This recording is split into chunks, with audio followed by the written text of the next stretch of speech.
Okay, y'all. Yesterday I ended the video and I showed you all that this thing was working, but I didn't go into detail explaining how it worked. Okay? So I'm going to do that real quickly and I'm going to show you this thing working. And I also thought about the fact that maybe, just maybe,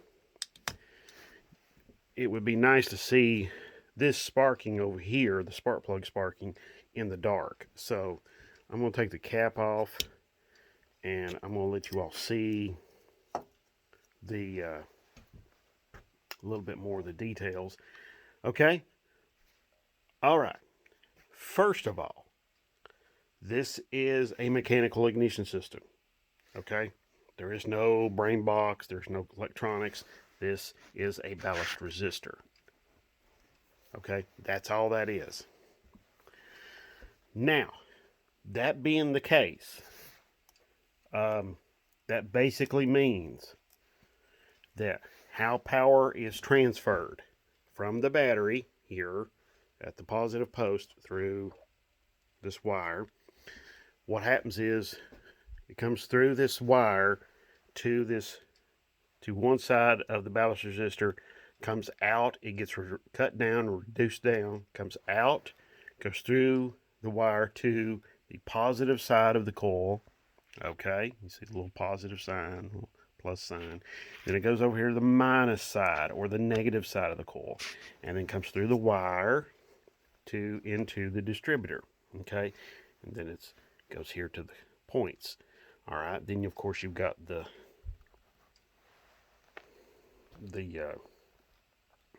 condenser here, which just stores some electricity. So when you're starting it, it gives a little extra boost of electricity there. Not a big deal. Okay, that's all the condenser does. Now, when you are starting this, and if you look, you see that opening and closing? Okay, that is basically the heart of this ignition system. Okay, so when this is opening and closing, it's breaking a contact, it's closing, it's making contact and then closing contact. It's breaking that contact whenever those points open. Okay, it's breaking that contact. So it breaks that contact when they're open and then makes contact when they're closed. When they're closed, the coil is charging up. Okay, so it's charging up, it's getting voltage to it. Then when these open up, this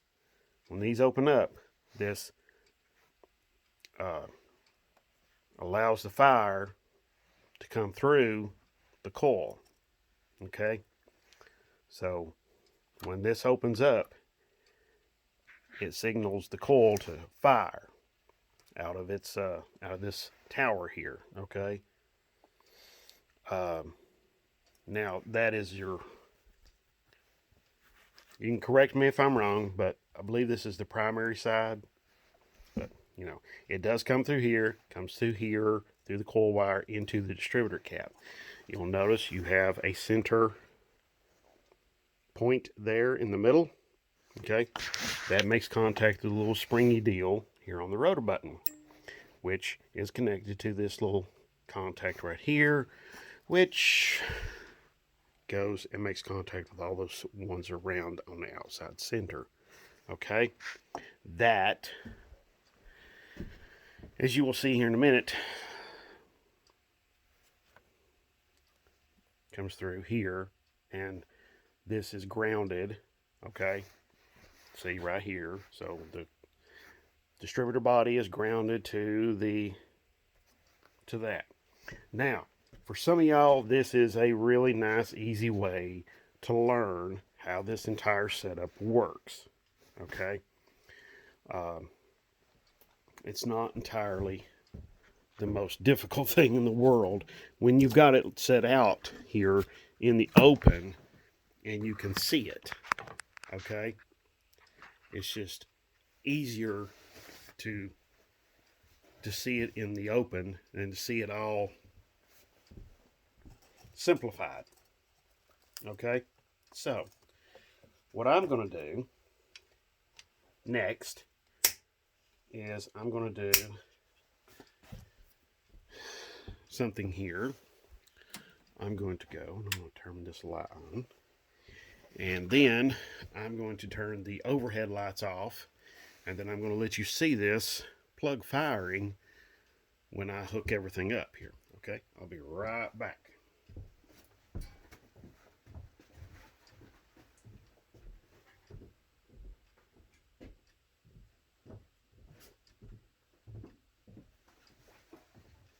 Okay, as you can see, we don't have the light in here that we once did, but I will turn this light off. Okay. Now, oh, let's see. Might help if I turn this on, plug this up. Okay. All right, let's see. You see that little spark?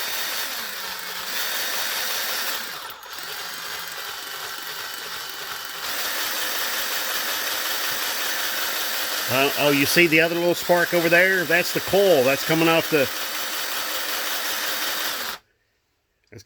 negative side of the coil, and it's jumping right here. So, yeah. So you can see, probably this boot right here is probably just junk.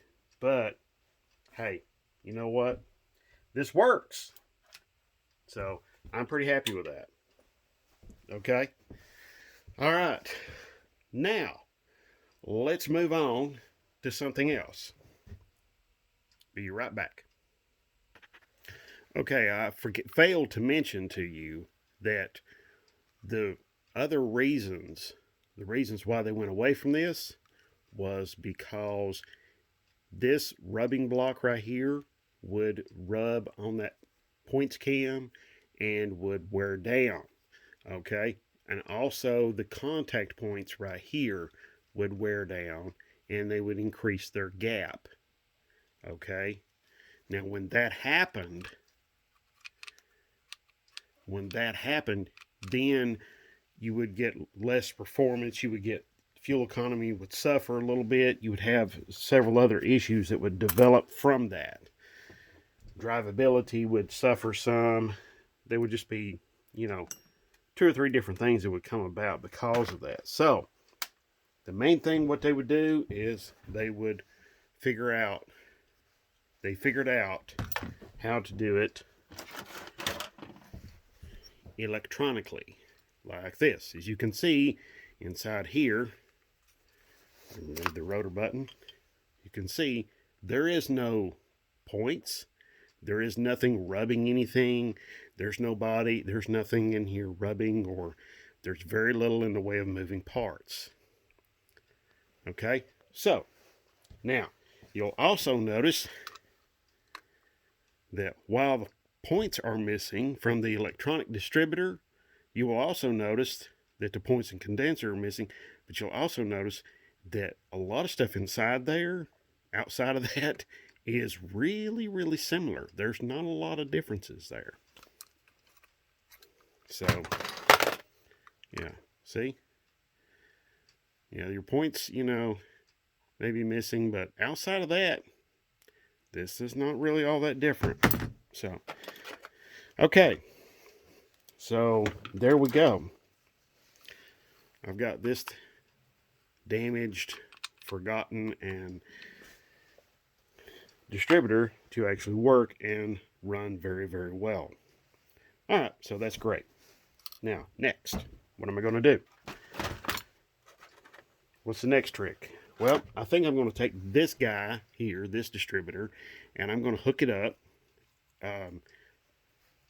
like it shows in a lot of the wiring diagrams, and see if I can get this guy to work as well as that one, the points distributor there.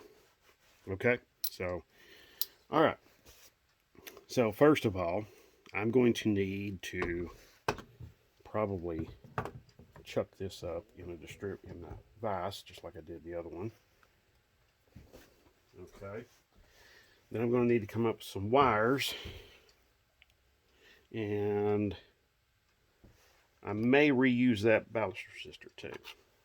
So I may even reuse this coil. It's decent enough, good enough for that.